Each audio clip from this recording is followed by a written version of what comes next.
বিশ্ববিদ্যালয়ের ভিসি, জেলা পরিষদের প্রশাসক, তারপরে ব্যাংক, বিমা, কর্পোরেশন, সরকারি, বেসরকারি, আধা সরকারি সেক্টর, সব জায়গায় এখন একদম নির্লজ্জ দলীয়করণ চলতেছে। আলহামদুলিল্লাহ, দুনিয়ার ইতিহাসে গত 100 বৎসরে একমাত্র গণ অভ্যুত্থান, গণবিপ্লব, যেখানে বিপ্লব বা অভ্যুত্থানের পরে কোনো মানুষকে মরতে হয় নাই, কারো দোকান ব্যবসা প্রতিষ্ঠান লুণ্ঠিত হয় নাই, কারো ঘর বাড়িতে আগুন জ্বালানো হয়নি। এদেশের মানুষ দায়িত্বশীলতার পরিচয় দিয়েছে। কিন্তু দুর্ভাগ্যের বিষয়, 6 তারিখ থেকে একদল লোক চাঁদাবাজিতে ঝাঁপাইয়ে পড়ল। সব জায়গা থেকে আমাদের কাছে খবর আসলো। আমরা তাদের শীর্ষস্থানীয় 2 জন নেতাকে নিয়ে বসলাম। আমরা বললাম, শহীদদের রক্তের কসম, পঙ্গুদের পঙ্গুত্বের কসম, আল্লাহর দুহাই দিয়ে বলি, এদেরকে আপনারা থামান। আমাদের কথা তাদের ভালো লাগে নাই। ভালো লাগবে কিভাবে? স্বয়ং শস্যার মধ্যে ভূত থাকলে ভূত কিভাবে তাড়াবেন? মাথা থেকে পায়ের পাতা সবাই যদি এই অপরাধে জড়ায় পড়ে, তাহলে অপরাধীদেরকে বিরত রাখবে কে? রাখার তো কেউ নাই।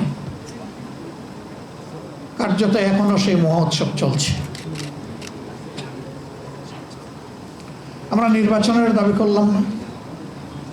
আমরা আমাদের সহকর্মীদেরকে বললাম যে শহীদদের বাড়িতে যাও, মা বাপের পাশে দাঁড়াও, সান্ত্বনা দেও, তাদের জন্য দোয়া করো, নিজেদের যা কিছু আছে উজাড় করে দিয়ে সেইটা করো।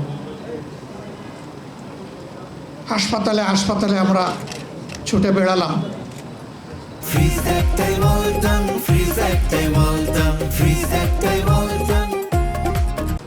যারা কাতরাচ্ছে, এই যে একজন এখানে বলে গেলেন, তার মাথায় হাত দিয়ে জিজ্ঞেস করেছিলাম, তিনি এই কথাটা বলেন নাই যে এইভাবে আহত হয়ে পড়ে আছেন, আপনি কি মানসিকভাবে দুঃখিত নাকি কি বলবেন আপনি? বললাম, আমি মোটেই দুঃখিত না,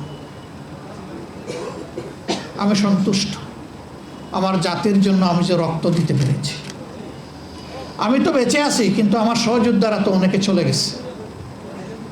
আমি জিজ্ঞেস করেছিলাম, আরেকবার যদি জাতির প্রয়োজনে, বলছে আরেকবার কেন, যতবার প্রয়োজন হবে ততবার বেরিয়ে আসবো। পা কাটা হয়ে গিয়েছে। ঢাকা মেডিকেলে জিজ্ঞেস করেছি, তুমি তো আর পারবে না জাতির জন্য লড়াই করতে। কেন পারবো না? আমার তো একটা পা এখন আল্লাহ রেখেছেন, ওই এক পায়ের উপর ভর করে প্রয়োজনে জাতির জন্য আবার লড়াই করব। তাদের বদৌলতে পাওয়া এই নতুন বাংলাদেশে আমরা যদি তাদের সাথে বেঈমানি করি, আল্লাহ কি আমাদেরকে ছেড়ে দেবেন?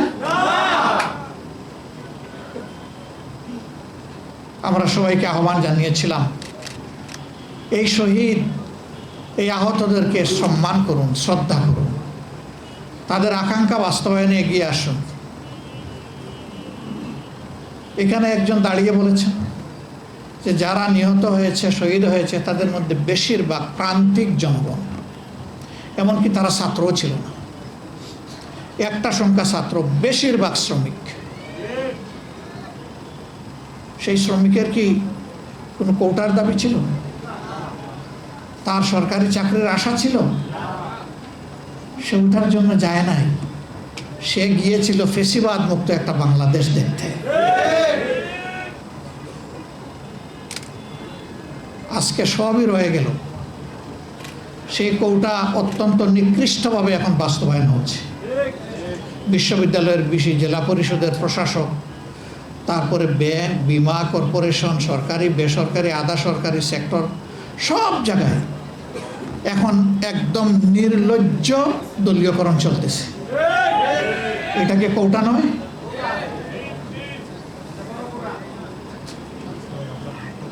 এখানে যোগ্য লোকদেরকে, দেশপ্রেমিক লোকদেরকে সরিয়ে দেওয়া হচ্ছে। বাছাই করে করে অসৎ, দুর্নীতিপরায়ণ লোকদেরকে প্রধান জায়গায় প্রদান করা হচ্ছে, যেন একটা দুর্নীতির স্বর্গরাজ্য কায়েম করা যায়।